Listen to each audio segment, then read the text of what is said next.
yamelala kama slippers shekhe. Ndio mwanzo anayataka kuyapiga mnyonyo. Wewe unayaficha ficha. Sijui tumbo atanionaje. Mwanamume anataka thickness. Na ndio maana siku zote huwa wanawake nawaambia, tafadhali kama unajua type ya mume wako na hajalalamika. Wanaume wengine wanataka wanawake ambao ni wanono, thickness. Unajua kuna comfortability fulani mwanamume anapata kwa mwanamke mnene. Ushaelewa? So wewe kabla ya kumwangalia mume wako anapenda nini, unakwenda gym. Unakwenda unatoa tii zote 3.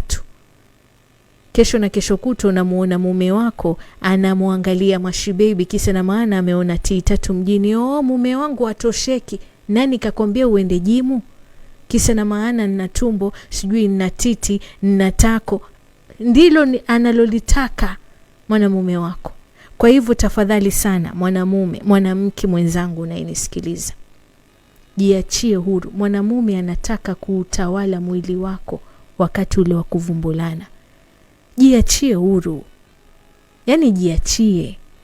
Na marufuku sana kuvumbulana wakati mmezima taa. Hivi mwanamume wako ataona saa ngapi kama Mwenyezi Mungu amechukua muda wake? Unajua Mungu fundi. Amechukua muda wake, amekujalia neema zote kubwa kubwa na neema zote ndogo ndogo kakupatia wewe mtu mmoja. Leo hii unataka kuzima taa kisa na maana matiti yamelala kama malapa. Hivi kweli? Sijui una tumbo kubwa kama pakachala avocado. Sijui atanionaje. Atakuona vipi jamani? Muachie mume wako afurahie mwili wako. Wanakereka sana. Mume wako mimi amenituma. Amekuja akaniambia nikwambie wewe mke wake kwamba ujiachie huru wakati wa kuvumbulana, afurahie mwili wako. Mtumwa hauawi. Sawa? Na mwanamume anapenda mwanamke ambaye anajiamini.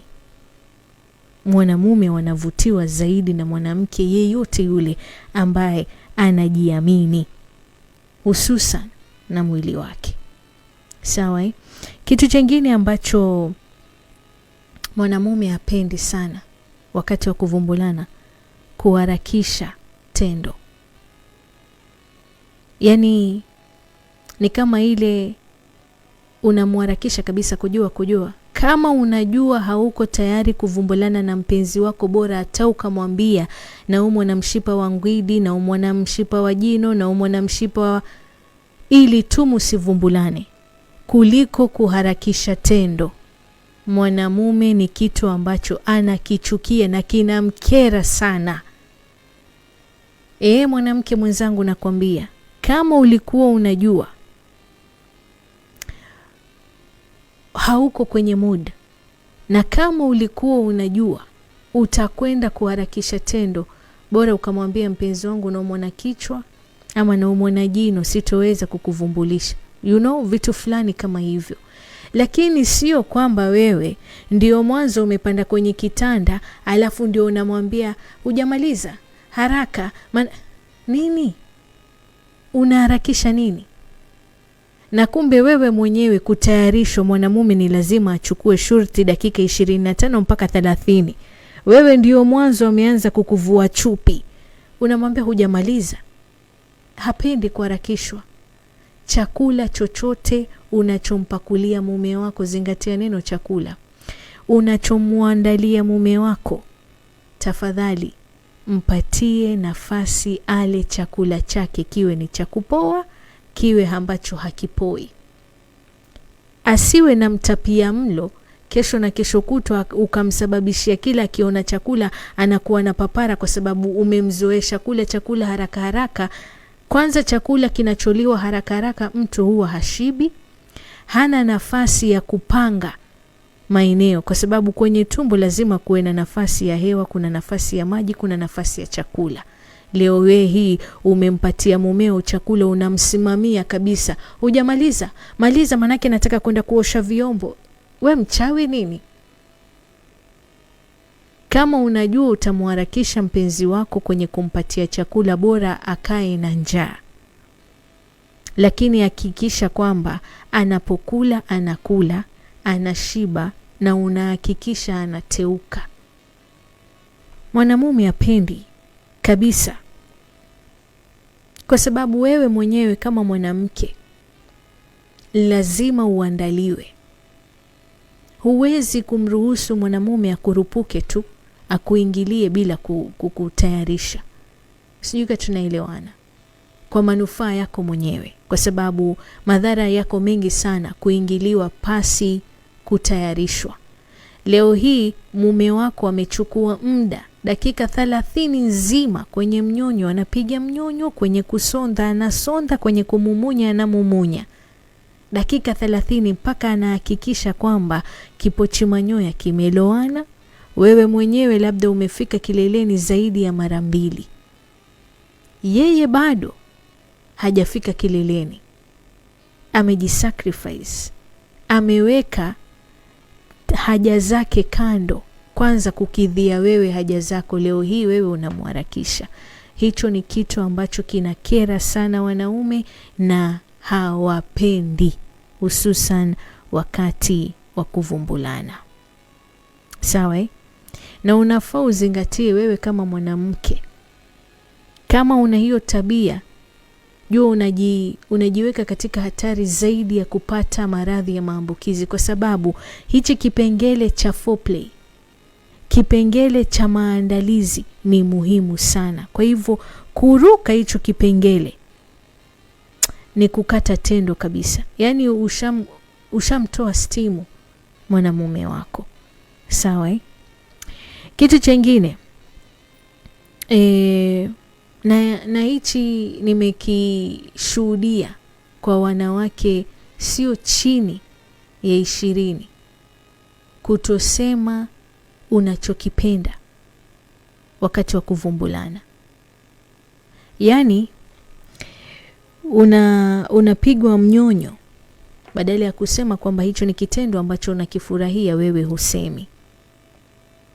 Yaani wewe unatarajia kwamba mwanamume wako iwe anajua moja kwa moja kwamba hivyo anavyokufanyia wewe unasikia raha.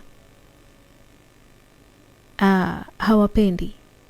Mwanamume anapenda akikushika umwambie kwamba kweli hapo umenishika.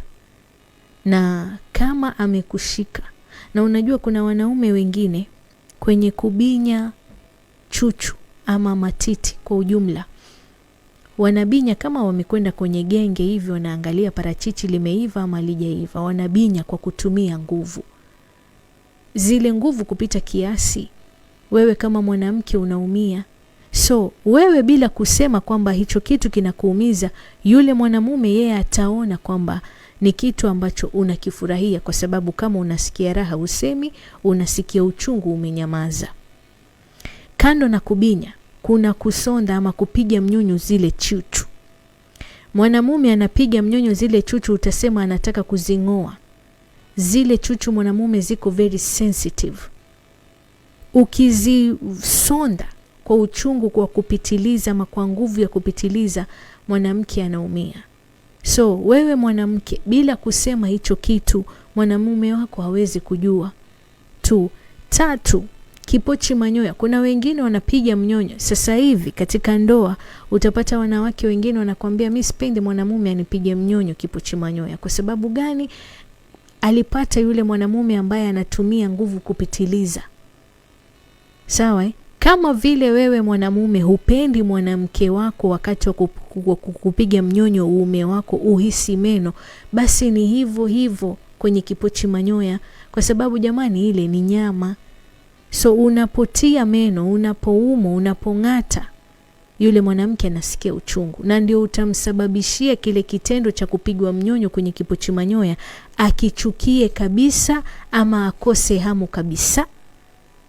So pasi na wewe kusema, utamsababishia huyu mwanamume wako kukosa raha wakati wa kuvumbulana.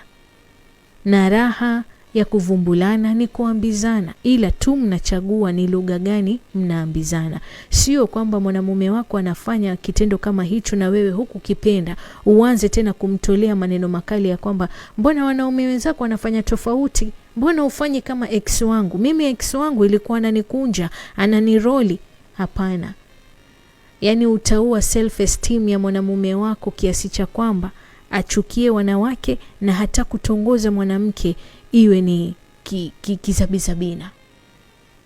Kwa hivyo kuzungumza na kumwambia kile kitu unachokihisi kwa yeye mwanamume ni big deal kabisa. Kwa hivyo hakikisha yote 9-10 mnazungumza jamani, dialogue works. Sasa hivi ndoa nyingi katika majumba watu hawazungumzi, na wanawake mnafeli big time kwa sababu hamuna ule uhuru wa kuwaambia waume zenu kwamba hichi ni kitendo nakipenda, hichi ni kitendo sikipendi, ama mimi mume wangu napenda kitu fulani fulani fulani wakati wa kuvumbulana, lakini wewe hunifanyii, ukinifanyia hivyo mimi nitasikia raha.